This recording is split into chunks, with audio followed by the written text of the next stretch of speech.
Is Jen Marchbank. I am a professor of gender, sexuality and women's studies, the department that's celebrating its 50th anniversary.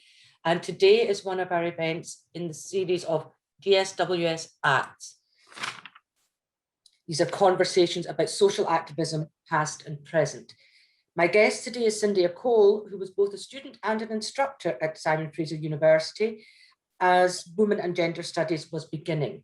Before I begin talking with Cyndia, Sam, I just want to run through what a number of things that will be happening today. So first of all, Simon Fraser University and I acknowledge the unceded traditional Coast Salish lands, including the Tsleil-Waututh, Coquitlam, Squamish and Musqueam nations. Those are the nations which the Burnaby campus resides. We also have some community guidelines to keep this as a safe and respectful space. These are going to be put into the chat, but just for everybody's knowledge, there will be zero tolerance for those who promote violence against others on the basis of race, ethnicity, national origin, sexual orientation, gender identity, religious affiliation, or different ability. Anyone who incites harm towards other participants, be it through the chat, video, or audio functions, will be removed at the discretion of our technical team and moderator.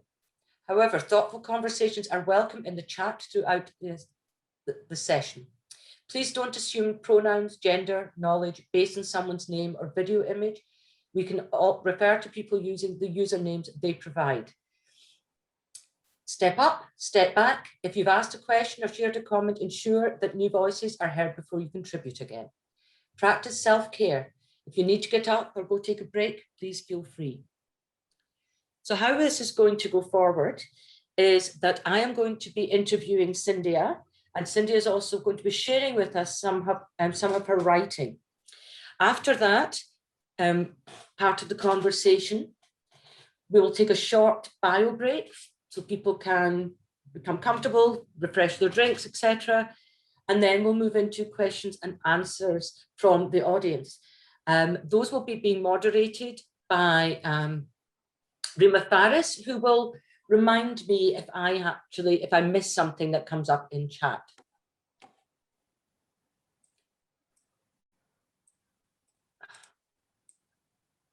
So I'm just trying to bring my chat up here. Okay, well, Cyndia, it's wonderful to have you here with us again. I've known you for a few years now, but it was only a couple of years ago that I realized the role that you played in the history of the development of women's studies here at Simon Fraser University.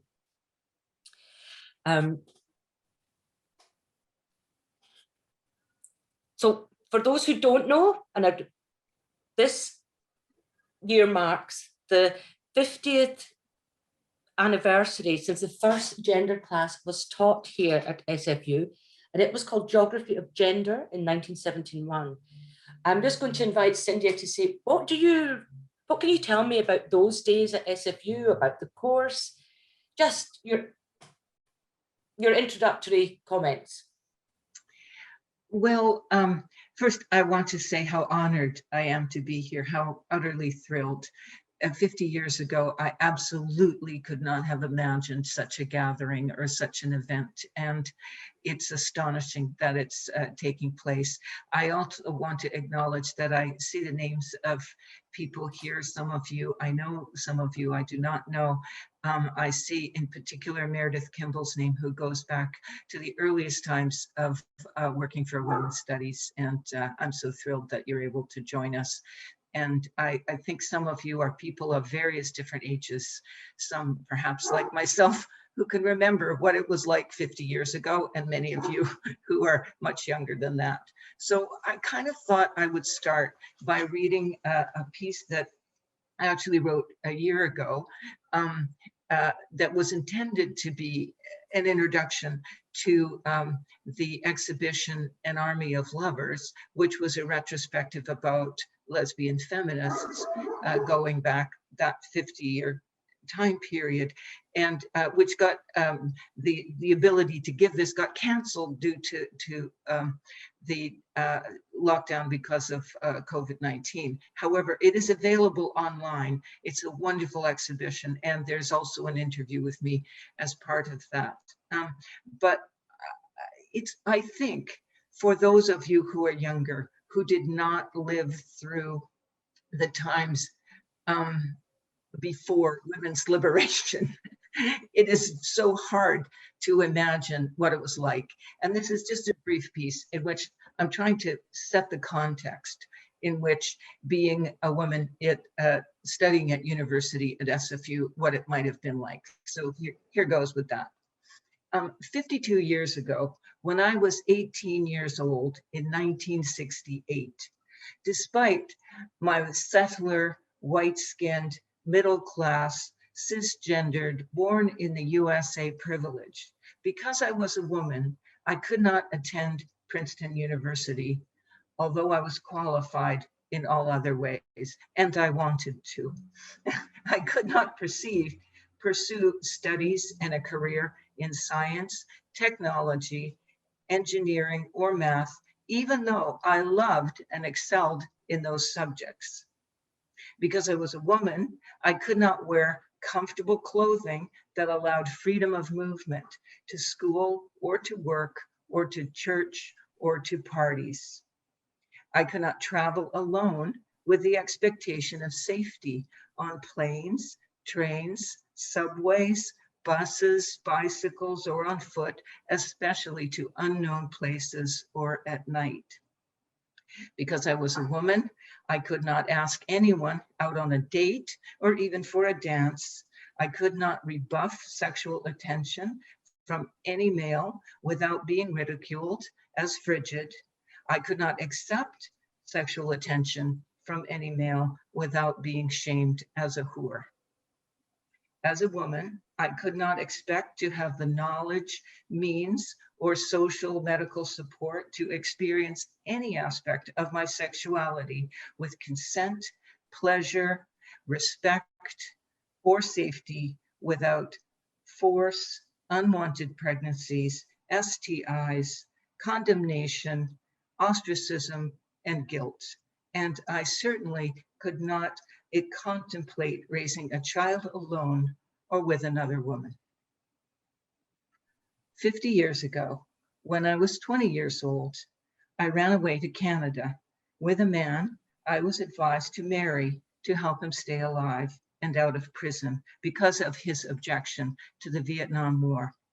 And I did. As a married woman, I tried to keep my maiden name, but I did not succeed. My name appears on some documents you're going to see later as C. Kilgore. That was my married name. Because I was married and a woman, it was very unlikely that I would ever get the same work as a man, let alone a career or profession. But if I did, I could never expect to be paid the same as that man. And I could not ever expect to have a woman boss or to be the boss of a male employee. Because I was a married woman, I could not be considered on my own merits. I could not apply for a job, a student visa, landed immigrant status, unless my husband got these first and on his own merits.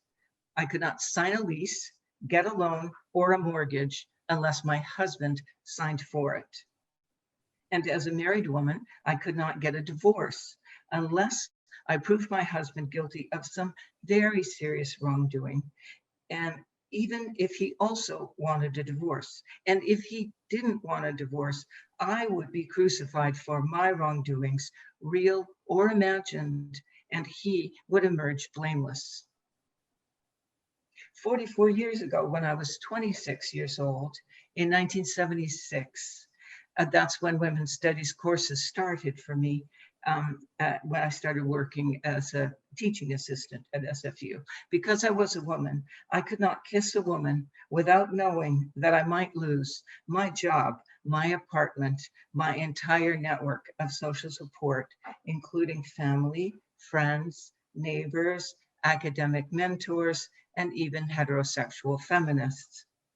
If I displayed any affection towards a woman, or if I looked like a lesbian, or if I simply seemed unresponsive or angry towards sexual attention from men in any public place, I might be attacked and lose my physical safety. And as a lesbian feminist woman, I could not expect support or solidarity from other women when I spoke out about anything, especially about experiences of sexual abuse, harassment, or sexual assault. And then when I did receive that support, it really changed everything for me. So 50 years ago, it was hard to imagine that our proposal for women's studies at Simon Fraser University could grow into today's gender, sexuality, and women's studies department. And every teacher, every student, research participant, project, publication, paper, or event that has followed fills me with gratitude, awe, and pride.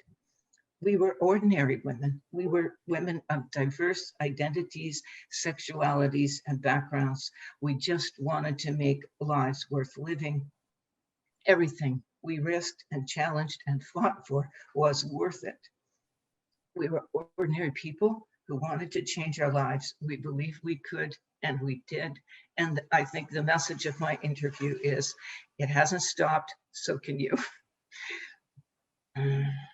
Thank you, Cyndia. That really did paint a very strong picture of the times that you were living in, and those were the times where you were doing your social activism.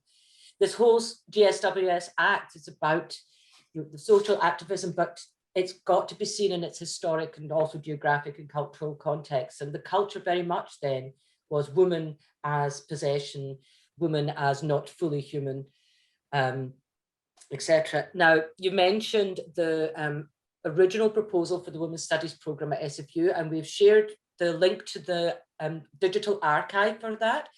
And that was presented to SFU in July 1974.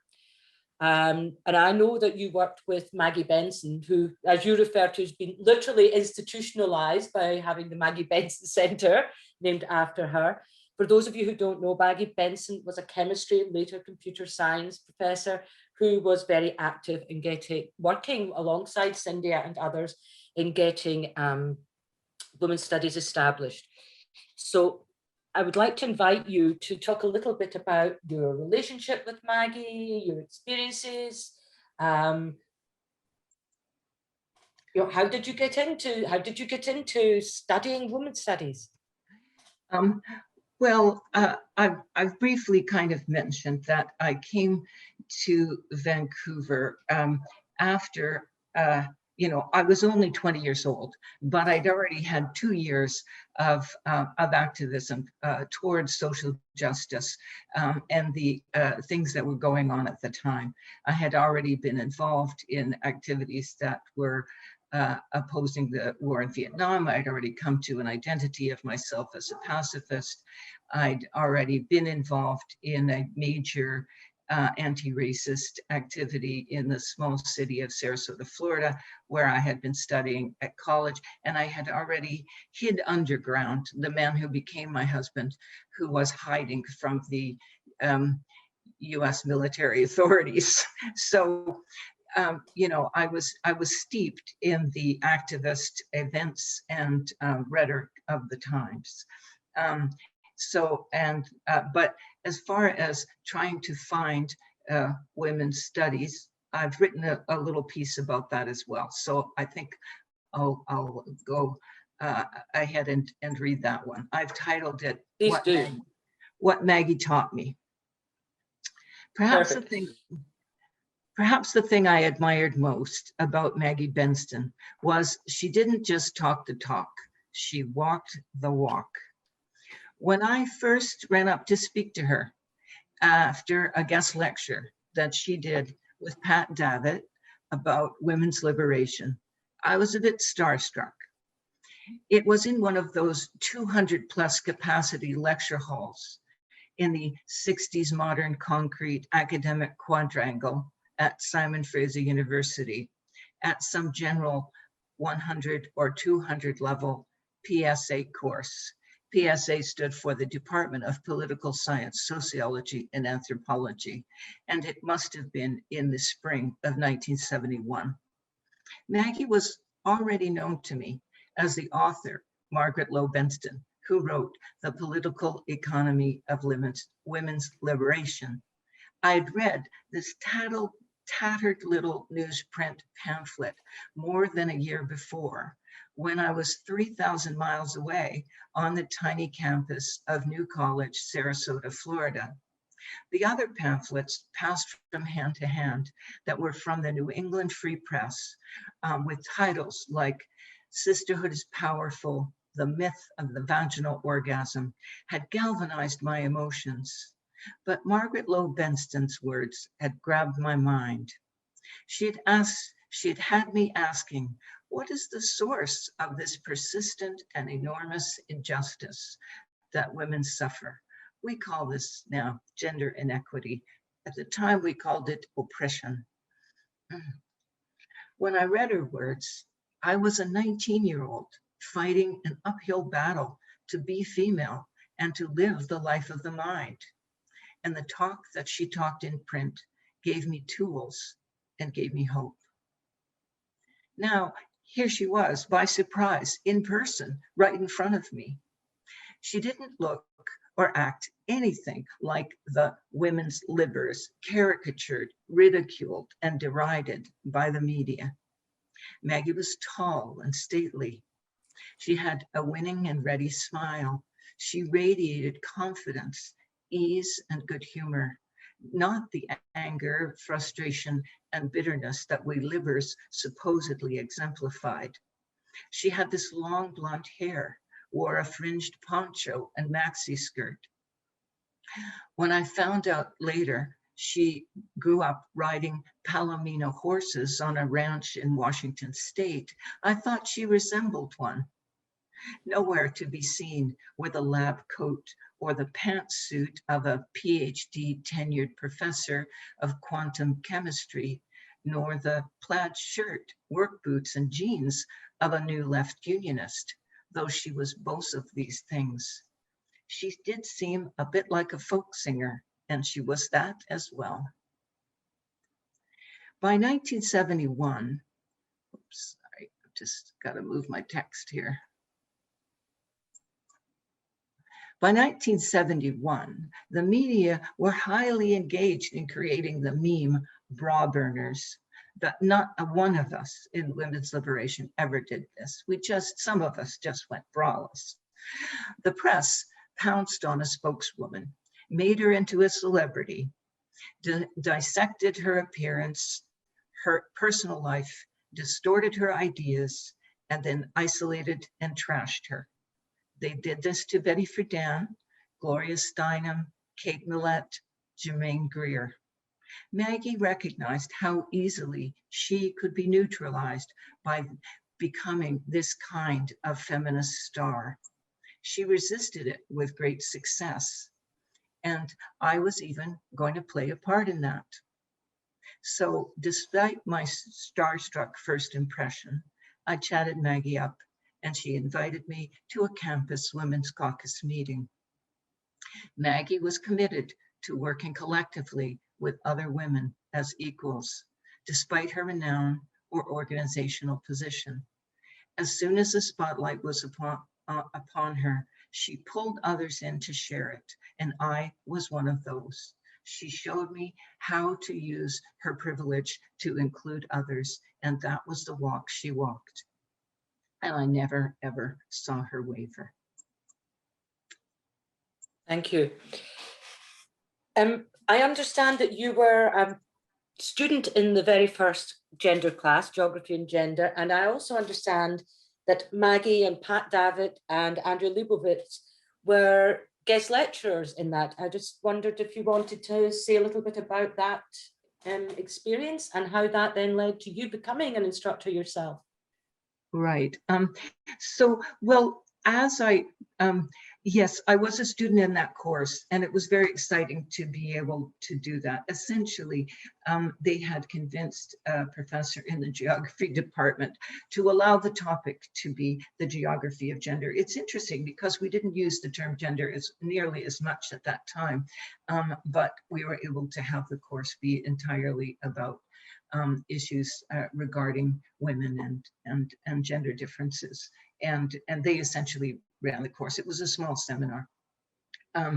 But in addition to that, by going to Women's Caucus meetings, I became invited to go on a regular basis to a kind of study group or discussion group in which Pat Davitt and Maggie Benston were working on a manuscript. And 8 or 10 of us would meet together weekly in a room at the student residence Louis Riel House, and we would read sections of the manuscript that they were working on. We would discuss the ideas together, and that was supposed to help them move forward in writing the book. And it also engaged us in doing our own kind of research and hashing out these ideas and creating them collectively. I don't think that the specific work that they were intending to publish from that group ever bore fruit, but it showed up in the content of the things that we taught at the time. Now, in contrast, I was majoring in sociology and anthropology in this PSA department, as it was at the time.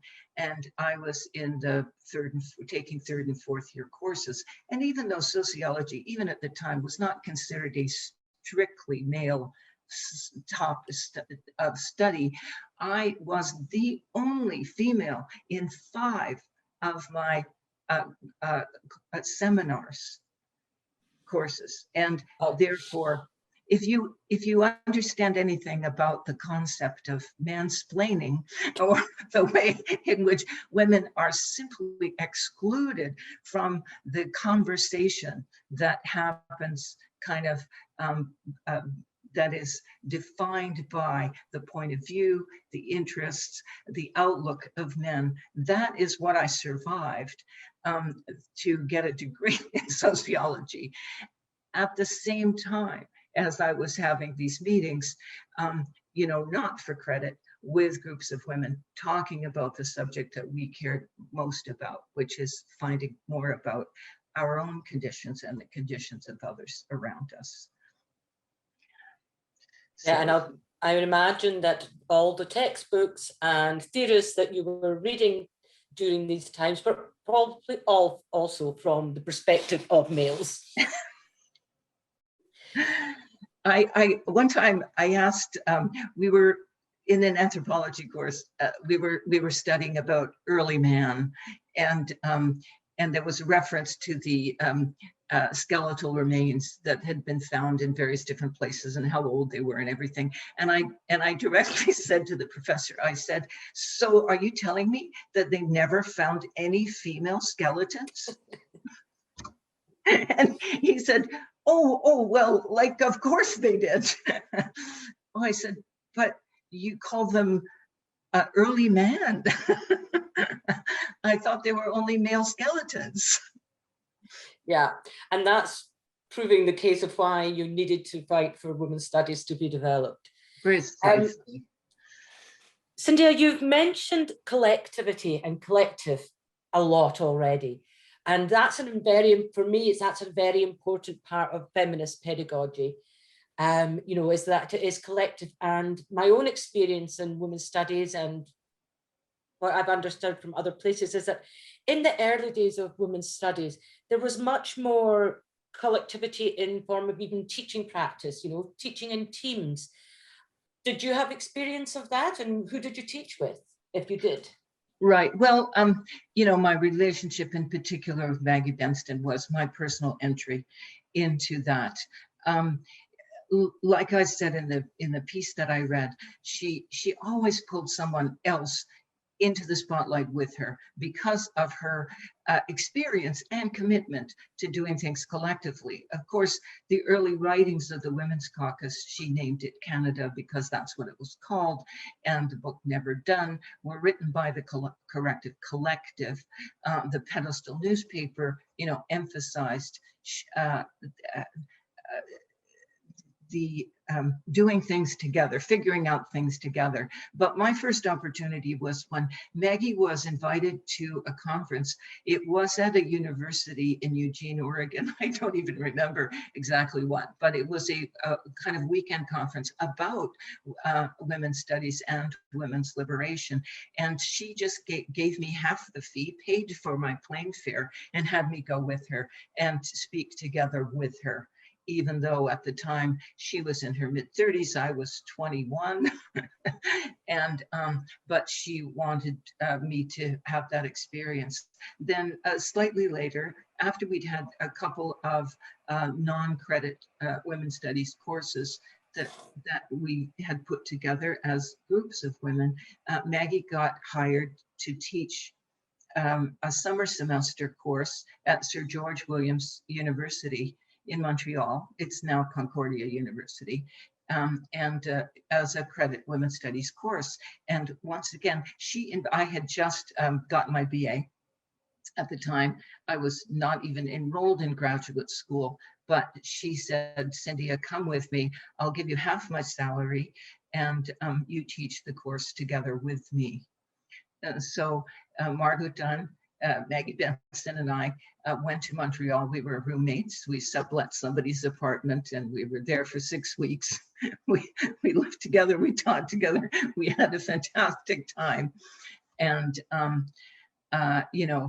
we were able. That gave me the credentials to say that I had experience teaching women's studies.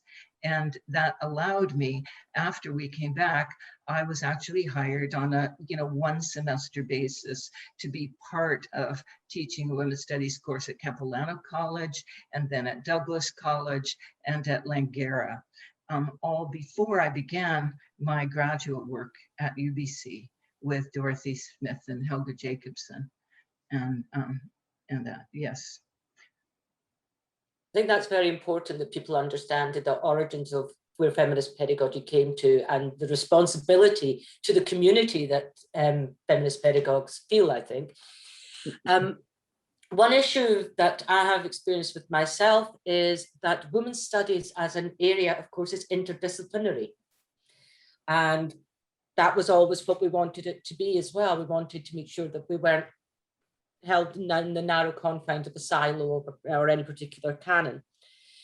So where was women's studies housed as an interdisciplinary subject when it first started here at Simon Fraser? Well, that was a continuing problem for every place that wanted to have women's studies courses, that it didn't fit neatly into the disciplines as they were defined and carried out at the time. And again, no one had specific credentials as being some sort of expert about women. There may be people who had done some type of research or writing, and there was the psychological aspect, and there was the literary aspect, and there's sociological aspect, and Maggie's writing was taking an economy point of view, etc. So it didn't, most of the early courses were taught by people in which there was this commitment to team teaching, was also a commitment to people, women from different perspectives, who were offering from their discipline's perspective something about all the contributions of women that had been excluded, or the viewpoint of women that had never been presented together. But there was no real institutional home for most of that to be an ongoing work.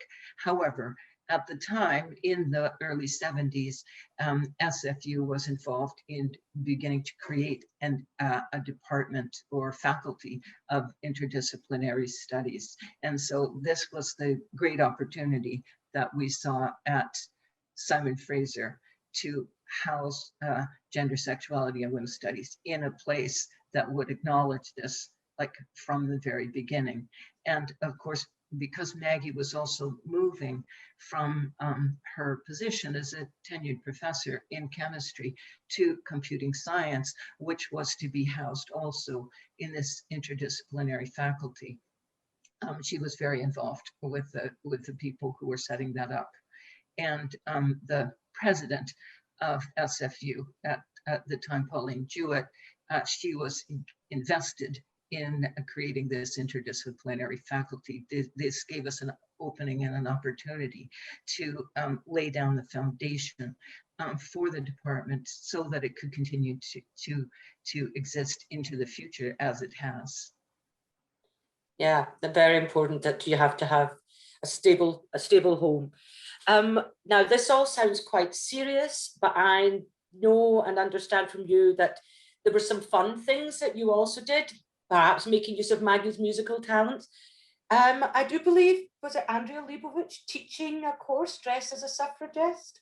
Yes, when once we started the credited courses, actually I was a teaching assistant for 3 different courses, one each semester, 100, 200, and 400. I found this in my diary, so I think it's accurate.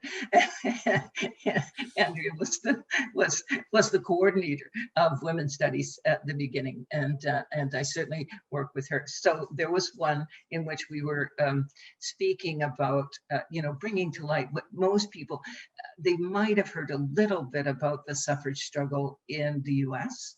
There was a fair amount of written material about that at the time, and about this struggle for women's suffrage in the UK, but we knew so little about that history in Canada. So we were teaching that, but we decided that we definitely would not just teach it, we would be it. So we dressed up in clothes that we happened to have that were representative of what women wore 100 years ago.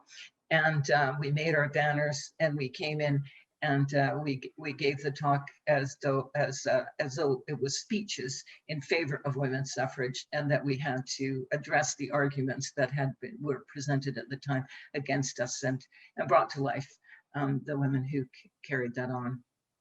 That sounds excellent. I'm sure the students learned a lot from that. If anybody is interested in following up stories like these, Andrea Leibovich donated her private archive to SFU Archives, and perhaps Rima can find us the link to stick in the chat. So we've already linked out to Vancouver Women's Caucus archives online, and some people might not know what became the Vancouver Women's Caucus actually started in conversations up at SFU. I'm just wondering what memories you might have of that organization, or how it developed. Well, although when I talk about my actions, I was a student and a teacher and a graduate student. So my actions were focused on finding out information that would support the women's liberation and feminist and emerging lesbian and gay rights movements. But of course, we were actively involved in the community issues that everybody was addressing at the time. So the Women's Caucus had already been famous for supporting the abortion caravan. That was just before I became involved with them. But it's the only time that Canadian Parliament has been shut down by women who chained themselves to the chairs in Parliament in order to try to get people's attention. And there was a lot of efforts going on around that. Of course, the women involved with the Women's Caucus and SFU were very involved in the effort to bring seriousness to women's issues in the trade union movement. Women had been so ignored through that, and there were enormous numbers of women who were working in what we called the pink-collar ghetto, in clerical positions at the time, before computers. And they organized the unions, Aussie and Sorwalk, that were supporting those before. If you've seen the American movie 9 to 5, and I recently saw a documentary about the 9 to 5 organizing women office workers movement in the US. Actually, here in Vancouver, I think there were earlier efforts in that direction. Yeah, and we still have organizing going on for marginalized women workers at the moment. Exactly. So struggle. We walked picket lines with the people who were on strike. We knew about the mothers at Raymer who were trying to get a safe passage over the railroad tracks for their children to be able to go to school. We supported development of daycare and all the other kind of women's institutions or organizations that were just beginning, the Women's Health Collective, Press Gang, and women's bookstores. All of those activities, we were supporters or often part of them. Yes, and all of these activities, of course, are self-help, community-led. These are not top-down. This is a community of women coming together to organize for social change. You've mentioned that you were teaching at Capilano and Douglas and Langara, but I also know that you were involved with the founding and building of what was attempted to become a professional organization, the BC Women's Studies Association. I'd love to learn more. Yes, I wish I had some more archival material about that. What I do have in this diary I kept from 1976 was a record that we'd had 2 conferences that year, one early in the year and one later in the fall. And from my recollection, all of us who were doing any teaching of women's studies at the post-secondary level attended those and tried to support each other, share our efforts to, we were fighting to get our courses to happen. So we were working together with the administrations of all of these institutions, and we were fighting to develop, the entire field of study. It was a lot of founding efforts, and there were many people who came. This was not just an association of those who were teachers. These were, there were many people who came who were students, and there were many people who came who were simply from the community who wanted this information and research and documentation to support what they were doing. So. And through that, especially in my own case, because I've kind of flitted around from one place to another, I tended to meet and know many of the people who were struggling so hard to get these going. And because I did my master's at UBC, I then became able to work with the just total remarkable work of Dorothy Smith and Helga Jacobson, and Meredith Kimball moved from UBC to SFU, and that was a wonderful thing for us. You mentioned an awful lot of the activities and community activism that was going on. I don't know if everybody knows this, but a lot of these are documented in the Women's Caucus newsletter, The Pedestal, which is, I think, a virtually complete digital archive online, and I'm going to challenge Rima to find us that, please, for the list. I know that you are still involved in working on pronouns and inclusive language, but I don't think this is a new task for you, is it?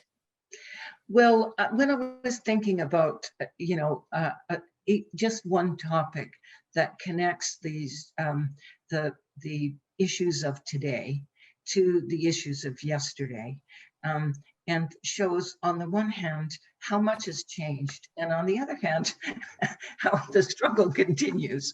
I was reflecting on this poem that I published with my writing collective, the Queer Imaging and Writing Collective for Elders, known as Quirky, recently in a zine. Sorry, the zine's title is This Patch of Grass on Which I Stand. In it, I have a poem that's called Listen, and it's about the current concerns about pronouns. So it goes like this. Listen is the name of a young queer who says, call me they. Not an easy ask for an old lesbian like me, trying to unlearn almost 7 decades of speaking a he-she world. But I want to. I want to make way for the new way they are creating. I need to listen. I need to listen. I fought so bravely in my youth to the refrain of the freedom song, keep on a walkin', keep on a talkin', gonna build a brand new world. I love the youth who are doing this today. Listen, I can, I will. That was lovely, thank you. One of the youth told me one day, she said, she was telling another youth in my presence, she said, she's the only old person I ever know who wrote a poem about they. Yes. I've come to the end of my questions, Cyndia, so thank you very much. But is there anything else that you would like to share with us?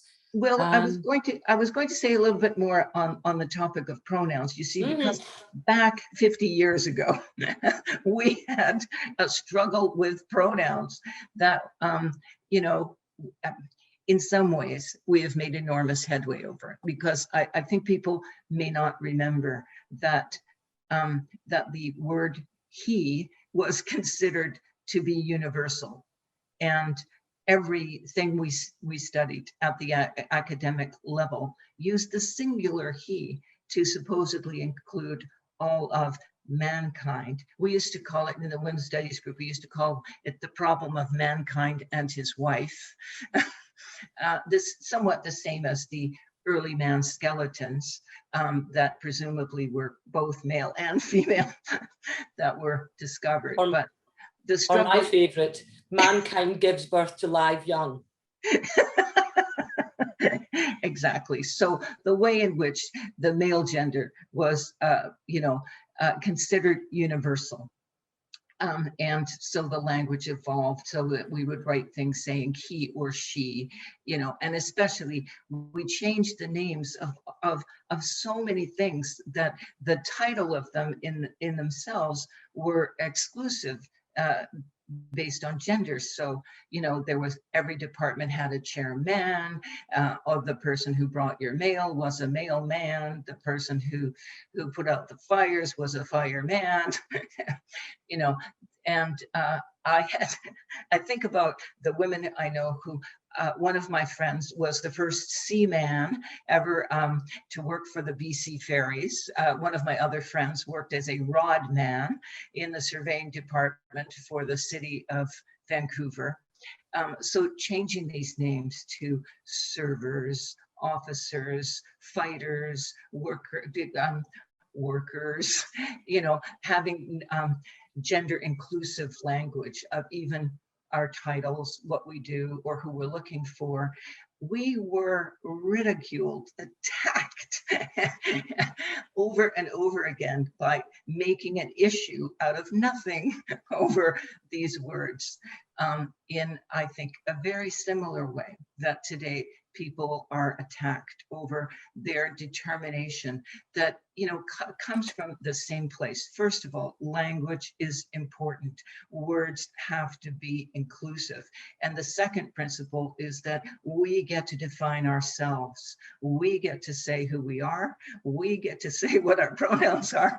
We get to choose our names. We get to determine what we're called by. We're not going to be labeled by others. And, in that regard, the struggle continues, but we've made a lot of headway. Yeah, absolutely. I was thinking the same about whenever people try to move from Miss and Mrs. to Ms. Right.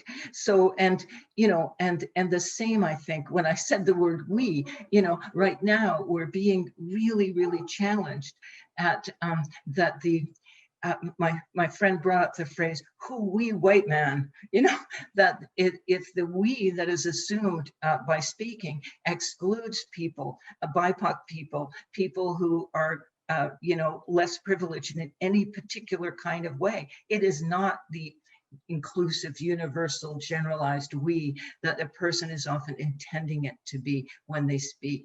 They're speaking, you know, from their own position or point of view, not one that is really includes the experience of so many others. Absolutely.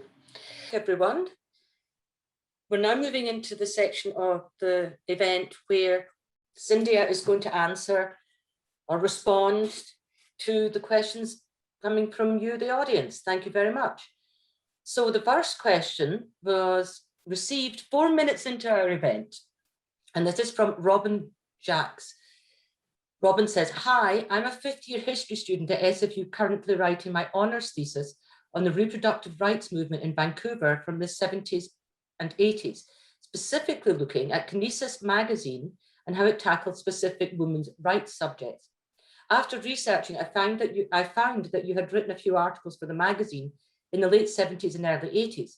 Can you please tell me about your experience working with the magazine and what impact you believe feminist magazines such as Kinesis had on the women's rights movement and reproductive rights movement in Vancouver in the 70s and 80s? Over to you, Cyndia. Okay. Well, you have to imagine a world without the internet in which newspapers locally made were, with very small distribution, were a fundamental means of our communicating with each other. When I came to Vancouver from the US, already having decided that I was a feminist, but having no connection with anyone in Vancouver who was a feminist, my first encounter as an opening with that would have been through the Pedestal newspaper.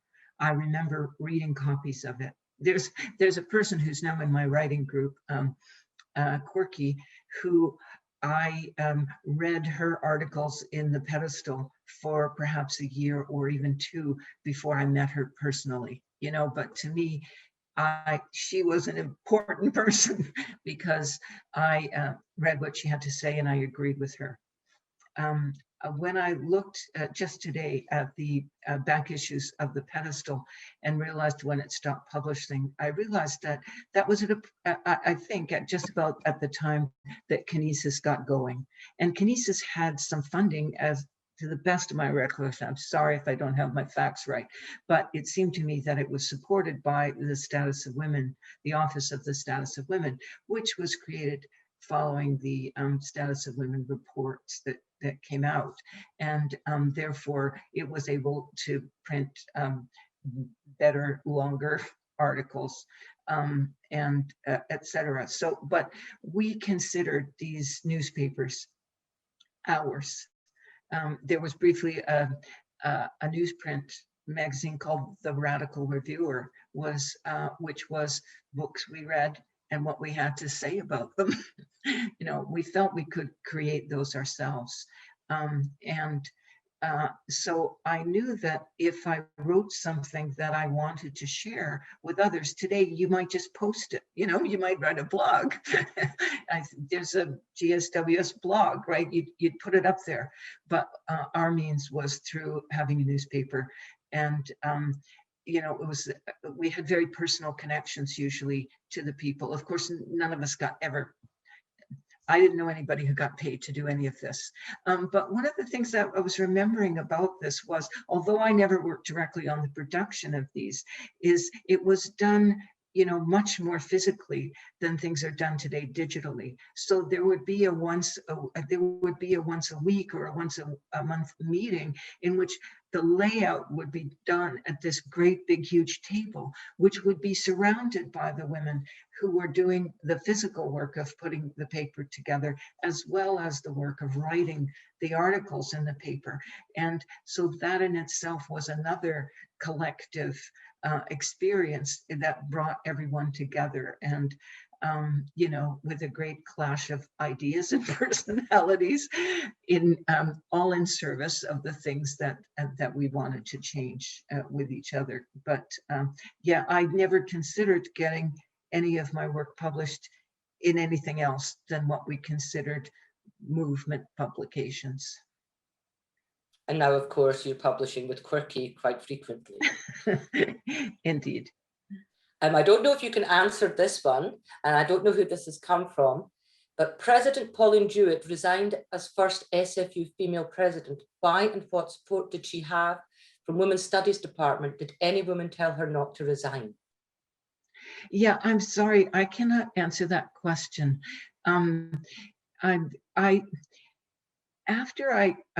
After the Women's Studies program got off the ground, and I was a teaching assistant for the first year, and uniquely I was able to do that because usually teaching assistants are graduate students in the program that is offering the courses. But of course, at that point, Women's Studies had no graduate students. However, I had experience with teaching already due to the enormous generosity and trust in me that Maggie Benston had early on. But once I became a graduate student at UBC, it was tremendously difficult to live in East Vancouver, take the bus to UBC for my courses and research there, and go to SFU and to the mountain. There was only Burnaby Mountain at the time, hold office hours, lead tutorials, and be involved. And in order to continue my graduate work, I kind of left my association with women's studies in 1977. And after that, I have only a vague knowledge of things that went on. I knew it was succeeding and thriving, and that was important to me. Of course. Next question is from Shiraz Ramji. If SFU decided to have statues of women on the campus, what names would you suggest? And Shiraz suggests Pauline Jewett, Maggie Benson, Rosemary Brown, Nadine Caron, and Joanne Archibald.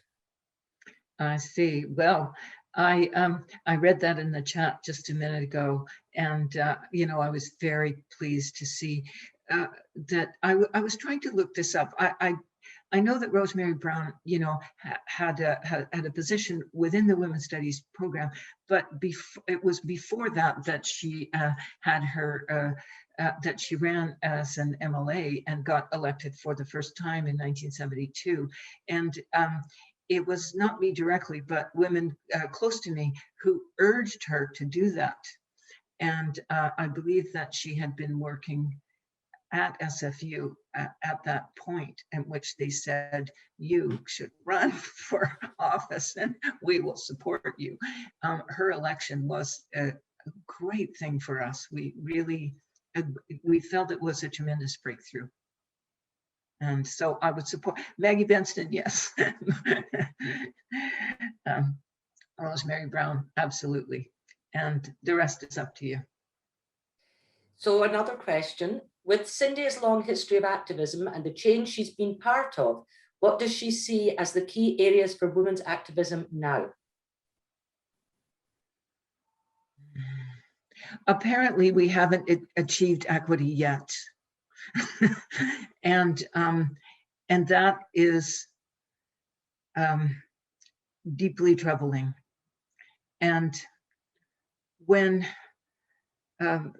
3 years ago, the 40th anniversary edition of Room magazine republished a poem that they had published of mine of almost 40 years previously, called No Rape, No. I thought, and invited me to read for the book launch. I thought, why do we still have to do this? And, of course, I was very, very buoyed up by the Me Too movement and the Time's Up movement and the Women's March with I wrote a poem about the pussy hats. And, I mean, I truly love all the things that are still going on now. I guess I have to say, it's up to you, the young people, do what we learned was start from yourself. The personal is political. Start from the things that are causing you suffering, struggle, and holding you back. Don't personalize them in saying, what's wrong with me? Socialize them in saying, hey, wait a minute, this is a problem that I share with many others. We need to change this to make this better, and then make allies, ally yourselves to other people who have different oppressions, as we call them, and work together with them, because we can't do it unless we do it all together. Open yourself up and learn from the experiences of others and work together. We have so many different tools now for people to work together than we did at the time. Some people were telling me, how did you ever manage to show up at a march? I said, well, I guess we had to use a telephone. And if the person wasn't home at the beginning, you couldn't even leave them a message. We didn't even have answering machines. And yet we still showed up to have a march to protest something. We have so many great tools now for people to be empowered about their own issues. Just start, just do it. I think that the biggest obstacle I see is the feeling that people have. It's like, oh, I'm just me. What difference would I make? I can't do anything. It won't make any difference. It doesn't matter. But all of my experience shows me that that's not true. When together with the other 10 women who signed this proposal for women's studies at SFU, did we want there to be this 50th anniversary and all these people who have been involved and affected? Absolutely. Could we imagine it? No, we couldn't. We just started. And, Maggie was the only person who had kind of a little bit of institutional clout because she was a tenured professor. Andrea Leibowitz was a sessional lecturer who didn't at that point have her PhD, and her position even on the faculty was kind of at the lowest end of status and power. Then there were several other people who were involved as staff, clerical support, administrative support, kind of tangentially related. We included everybody, but we weren't the decision makers at Simon Fraser by any means. Why did they listen to us? Because they knew that there was a movement of millions of women behind us. And because what we said was needed, it was true. It was needed. You can see it. It's happening. So it happened. Just a few of us could make that happen. That's what I feel is needed for now. Whatever it is that you want to see happen, it doesn't take a lot of people. It just takes a lot of commitment. Absolutely. I'm conscious that we are over the time that we advertised for this, so we lost a few of our audience. But I have one last question here, but if anybody wants to add something, now's your chance. This one's from Reggie Plana Alcoaz. To you, have you been back to the US recently? How would you compare the gender situation between there and here? I came in 2017 to Canada after 14 years in the US, and identifying one's pronouns there still isn't really as common as here. Although I have siblings who live in the US, I only go to visit them quite briefly. And I'm kind of an expatriate because of the political situation that I left because of, and it, in most general terms, hasn't exactly improved since then. But I truly experienced that in particular, as a lesbian, I feel so much more supported, safe, recognized, acknowledged, able to live my life fully here in Canada by comparison. But, you know, our struggles are not separate from other people anyplace. What oppresses people anywhere affects people everywhere. And I support everyone to make improvements. I applaud improvements every place. But I think we have a banner, a beacon to hold up to others who don't enjoy all of the same rights and privileges that we have. The only purpose of having privilege is to share it with those who don't yet have it. Yeah, I couldn't agree more. So we're now coming up to 5:15. I would just like to round this up and to say, Cyndia, thank you so much for your generosity. You are, we are very indebted to you for all your activism 50 years ago, and for today, and for all that you're doing in your various communities. It has been an ambition of mine to interview you for quite some time now. I'm so glad we were able to do this as part of GWS acts. We also have GWS REITs occurring. And I'm going to invite Ammon to put any forthcoming events into the chat so that people can see them before they go. The rest of my thanks are to Ammon and Rima for their support for today, and for all of you, every single person who has turned up to listen. That it's been wonderful to host you. Thank you so much, and goodbye.